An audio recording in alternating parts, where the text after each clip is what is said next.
ভগৱান শ্ৰীকৃষ্ণৰ 10টা অৱতাৰৰ বিষয়ে সকলো জানে কিন্তু ভগৱান শ্ৰীকৃষ্ণৰ হাতত থকা পদুম ফুল পাহৰ নাম কি আপুনি জানেনে আনহাতে ভগৱান শিৱৰ ত্ৰিশূল পাতৰ নাম কি আছিল ৰাম ভক্ত হনুমানৰ সম্পূৰ্ণ নামটো কি এই বিষয়ে আপুনি জানেনে হয়তো 99% মানুহে ইয়াৰ সঠিক উত্তৰ দিব নোৱাৰে কিন্তু আমি আজি ভিডিঅ'টোত এনে কেইটামান প্ৰশ্নৰ উত্তৰ বিচাৰি উলিয়াইছো বা এনে কেইটামান প্ৰশ্নৰ বিষয়ে আলোচনা কৰিম যিবোৰ প্ৰশ্ন আপুনি সাধাৰণতে গুগলতো বিচাৰি নাপায় মহাভাৰত আৰু ৰামায়ণত ইয়াৰ সম্পূৰ্ণ তথ্য পোৱা যায় প্ৰিয় দৰ্শক প্ৰথম প্ৰশ্নটো হ'ল ভগৱান ৰামৰ হাতত থকা ধনুখনৰ নাম কি আছিল যিখন ধনুৱে এটা সময়ত ৰাৱণৰ দৰে অসুৰক বধ কৰিছিল আমি চাৰিটা অপচন দিছো চাৰিটা নাম আমি তলত দিছো শুদ্ধ উত্তৰটো আপুনি বিচাৰি উলিয়াব লাগে অৰ্থাৎ 5 ছেকেণ্ডৰ ভিতৰত আপুনি সেই শুদ্ধ উত্তৰটো আমাক কমেন্ট কৰি জনাব লাগে ভগৱান ৰামৰ ধনুখনৰ আপুনি সকলো সময়তে দেখিছে ভগৱান ৰামৰ হাতত এখন ধনু থাকে আৰু সেই ধনুখনৰ পৰা ওলোৱা কাৰে শক্তিশালী ৰাৱণ অৰ্থাৎ লংকা ৰজা ৰাৱণৰ দৰে অসুৰক বধ কৰিছিল আপোনালোকে নিশ্চয় সিৰিয়েল হক বা ফটোত দেখিছে সেই ধনুখনৰ পৰা ওলোৱা কাৰ ৰাৱণৰ নাভিত লাগিছিল আৰু তেতিয়াই ৰাৱণৰ মৃত্যু হৈছিল প্ৰিয় দৰ্শক এতিয়া সময় উকলি গৈছে সেই ৰামৰ হাতত থকা ধনুখনৰ সঠিক উত্তৰটো হ'ল সাৰংগ প্ৰিয় দৰ্শক এতিয়া আহিছো দ্বিতীয়টো প্ৰশ্নলৈ দ্বিতীয় প্ৰশ্নটো হ'ল ভগৱান শিৱৰ ত্ৰিশূল পাতৰ নাম কি আছে যিপাত ত্ৰিশূলে এই ত্ৰিজগতত অসংখ্য দানৱক নিধন কৰিছিল ভগৱান শিৱই আৰু তেওঁৰ হাতত এটা ডম্বৰু আছিল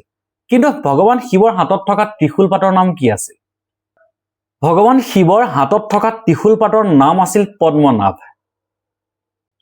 প্ৰিয় দৰ্শক এবাৰ আহিছো 3 নম্বৰটো প্ৰশ্নলৈ ভীমৰ শংখটোৰ নাম কি আছিল কুৰুক্ষেত্ৰৰ যুদ্ধৰ সময়ত ভীমৰ কথা সকলোৱে জানে সেই ভীমৰ হাতত গদাৰ উপৰিও সকলো সময়তে এটা শংখ আছিল সেই শংখটোৰ নাম কি আছিল সেই শংখটোৰ উত্তৰটো আপোনালোকে 5 ছেকেণ্ডৰ ভিতৰত আমাক কমেন্টত জনাওক কিন্তু তাৰ পূৰ্বে মই আপোনালোকক এটা অনুৰোধ জনাও মোৰ ইউটিউব চেনেল ধাৰ্মিক কথা লাইক শ্বেয়াৰ আৰু সাবস্ক্ৰাইব নিশ্চয় কৰিব প্ৰিয় দৰ্শক ভীমৰ শংখটোৰ নাম আছিল পৌণ্ডক প্ৰিয় দৰ্শক এবাৰ আহিছো 4 নম্বৰ প্ৰশ্নলৈ 4 নম্বৰ প্ৰশ্নটো হ'ল শ্ৰী ৰাম ভক্ত হনুমানৰ সম্পূৰ্ণ নামটো কি হয় যিজন হনুমানৰ কথা আমি সকলোৱে জানো বা পূজা কৰো ৰাম ভক্ত হনুমান সকলোৱে চিনি পায় কিছুমানে বজৰংগী বুলি মাতে কিছুমানে হনুমান বুলি মাতে কিছুমানে পৱন পুত্ৰ বুলি মাতে কিন্তু হনুমানৰ এটা সম্পূৰ্ণ নাম আছে এই সম্পূৰ্ণ নামটো কি প্ৰিয় দৰ্শক হনুমানৰ সম্পূৰ্ণ নামটো হ'ল পৱন পুত্ৰ অঞ্জনী নন্দন মাৰুতি শ্ৰী হনুমান প্ৰিয় দৰ্শক এবাৰ আহিছো 5 নম্বৰ প্ৰশ্নলৈ ব্ৰহ্মাৰ সভাখনৰ নাম কি আছিল তিনি দেৱতাৰ ভিতৰত পৰম শক্তিমান দেৱতাৰ ভিতৰত যাক আমি শ্ৰেষ্ঠত বুলি গণ্য কৰো অৰ্থাৎ ব্ৰহ্মা বিষ্ণু ৰুদ্ৰ তিনিও জগতত তিনিৰে নাম চৰ্চাত থাকে কিন্তু সেই ব্ৰহ্মাৰ সভা এখন আছে যিখন সভাৰ নাম কি হয় শুদ্ধ উত্তৰটো 5 ছেকেণ্ডৰ ভিতৰত আপুনি আমাক কমেন্ট কৰি নিশ্চয় জনাওক প্ৰিয় দৰ্শক ব্ৰহ্মাৰ সভাখনৰ নাম হ'ল কামগমা প্ৰিয় দৰ্শক এবাৰ আহিছো 6 নম্বৰ প্ৰশ্নলৈ ভগৱান শ্ৰীকৃষ্ণৰ হাতত থকা শংখটোৰ প্ৰকৃত নাম কি হয়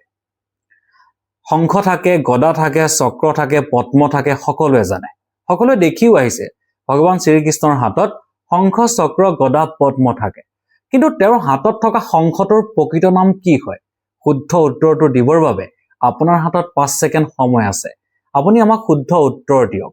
সেই শংখৰ নাম কি হয় বা সেই শংখৰ প্ৰকৃত নাম কি হয় প্ৰিয় দৰ্শক ভগৱান শ্ৰীকৃষ্ণৰ শংখৰ প্ৰকৃত নাম হ'ল পাঞ্চজন্য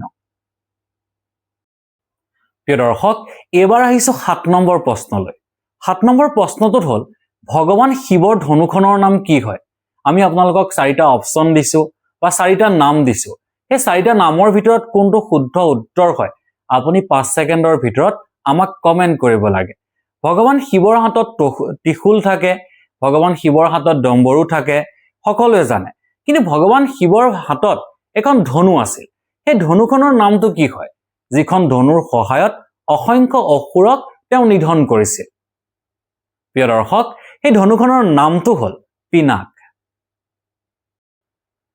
প্ৰিয় দৰ্শক এবাৰ আহিছো 8 নম্বৰ প্ৰশ্নলৈ মহাভাৰতৰ যুদ্ধৰ সময়ত অৰ্জুন উঠি থকা ৰথখনৰ নাম কি আছিল যিখন ৰথত ভগৱান শ্ৰীকৃষ্ণ সাৰথী হিচাপে আছিল সেই ৰথখনৰ প্ৰকৃত নাম কি হয় আপোনালোকে কমেন্ট কৰি নিশ্চয় জনাব আমাক প্ৰিয় দৰ্শক সেই ৰথখনৰ প্ৰকৃত নাম হ'ল কপিধ্বজ এবাৰ আহিছো 9 নম্বৰ প্ৰশ্নলৈ মহাভাৰতৰ যুদ্ধৰ সময়ত অৰ্জুনৰ হাতত থকা ধনুখনৰ নাম কি আছিল যিখন ধনুৰ সহায়ত অৰ্জুনে লাখ লাখ যোদ্ধাক পৰাস্ত কৰিছিল এই ধনুখনৰ নাম কি হয় আপোনালোকৰ হাতত 5 ছেকেণ্ড সময় আছে এই সময়খিনিত কমেন্ট কৰি আমাক নিশ্চয় জনাব প্ৰকৃততে সেই ধনুখনৰ নাম কি আছিল আৰু আমি 4টা অপচন দিছো এই 4টা অপচনৰ শুদ্ধ উত্তৰটো কি হয় আপোনালোকে নিশ্চয় আমাক জনাব বুলি আশা কৰিলো প্ৰিয় দৰ্শক অৰ্জুনৰ হাতত থকা সেই ধনুখনৰ নাম হ'ল গান্ধী প্ৰিয় দৰ্শক এবাৰ আহিছো 10 নম্বৰ প্ৰশ্নলৈ পৃথিৱীৰ আটাইতকৈ ওখ তিৰোতাগৰাকীৰ নাম কি আছিল আপোনালোকে জানেনে পৃথিৱীৰ আটাইতকৈ ওখ তিৰোতাগৰাকীৰ নাম কি আছিল সেই তিৰোতাগৰাকী ভগৱান শ্ৰীকৃষ্ণৰ ভাতৃ অৰ্থাৎ বলৰামৰ সৈতে বিবাহপাশত আবদ্ধ হৈছিল এই তিৰোতাগৰাকীৰ প্ৰকৃত নাম কি আছিল আৰু কোন ৰজাৰ কন্যা আছিল সেই কাহিনী বিষয়ে আমি পাছত কম কিন্তু সেই তিৰোতাগৰাকীৰ নাম কি হয় শুদ্ধ উত্তৰটো আপোনালোকে কমেন্টত জনাব বুলি আশা কৰিলো প্ৰিয় দৰ্শক পৃথিৱীৰ আটাইতকৈ ওখ তিৰোতাগৰাকীৰ নাম আছিল ৰেৱতী প্ৰিয় দৰ্শক এবাৰ আহিছো 11 নম্বৰ প্ৰশ্নলৈ ভগৱান বিষ্ণুৰ প্ৰথম অৱতাৰৰ নাম কি আছিল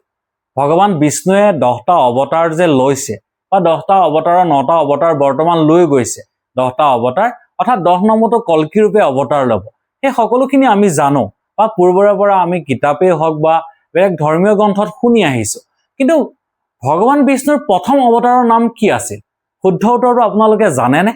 যদি জানে কমেন্ট কৰক নহলে শুদ্ধ উত্তৰটো মই কম শুনক ভগৱান বিষ্ণুৰ প্ৰথম অৱতাৰৰ নাম হ'ল মৎস্য অৱতাৰ প্ৰিয় দৰ্শক এবাৰ আহিছো 12 নম্বৰ প্ৰশ্ন অৰ্থাৎ অন্তিমটো প্ৰশ্নলৈ আমি আপোনাক সুধিব বিচাৰিছো ভগৱান শ্ৰীকৃষ্ণৰ গদাডালৰ নাম কি আছিল আপোনালোকক আমি 4টা অপচন দিছো এই 4টা অপচনৰ শুদ্ধ উত্তৰটো কোনটো হয় সেই উত্তৰটো বা সেই নামটো আপুনি আমাক কমেন্ট কৰি নিশ্চয় জনাব প্ৰিয় দৰ্শক ভগৱান শ্ৰীকৃষ্ণৰ গদাডালৰ নাম হ'ল কমোদকী প্ৰিয় দৰ্শক আমাৰ ইউটিউব চেনেল ধাৰ্মিক কথাত এনে ধৰণৰ ভিডিঅ প্ৰস্তুত কৰা হয় আৰু এনে ধৰণৰ ভিডিঅ পাই থাকিবলৈ আমাৰ ইউটিউব চেনেল ধাৰ্মিক কথাক লাইক শেয়াৰ আৰু সাবস্ক্ৰাইব নিশ্চয় কৰিব